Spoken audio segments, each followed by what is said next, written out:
ধরেন আপনি আপনার বউরে বললেন, দেখো তুমি চাঁদের চাইতেও সুন্দর। কিসের চাইতে সুন্দর? ভাই চাঁদের চাইতে উজ্জ্বল মানুষ হয় সম্ভব? না, মিথ্যা কথা না। কিন্তু এই মিথ্যা কথা বলা কি আছে?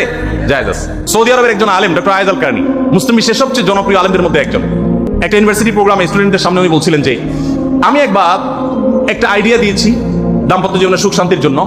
বলেন যে এটা ইমপ্লিমেন্ট করে অনেকেই সুফল পেয়েছেন, আমাকে ব্যক্তিগতভাবে জানিয়েছেন। বাসায় ঢুকে আস্তে করে লাইটের সুইচটা অফ করে দিবেন। তখন বলবো কি ব্যাপার, লাইট বন্ধ করলা কেন? তখন বলবেন যে দেখো, বাসায় আসলে তোমার চেহারার উজ্জ্বলতা থাকলে আর এই লাইটের দরকার হয় না। একেবারে শতভাগ যদি বুঝে কাউকে প্রশংসা করছেন, সে বুঝে তারপরও সে একটু খুশি হয়, ভালো লাগে। তো উনি বললেন যে শরবত বানায় আনছে বয়ে, তখন বলবেন যে চিনি দিও না, চিনি দিও না। তারপর বউরে বলবেন যে আঙ্গুলটা একটু চুবাই দাও। কেন? কারণ তুমি আঙ্গুলটা চুবাই দিলে ওটা চিনি চেয়ে বেশি মিষ্টি লাগে। এই যে কথাগুলো, এই কথাগুলো আসলে সত্য কথা না। তো এই টাইপের কথা স্বামী স্ত্রীর মধ্যে মিথ্যা হলেও সেটা কি আছে? জায়েজ আছে।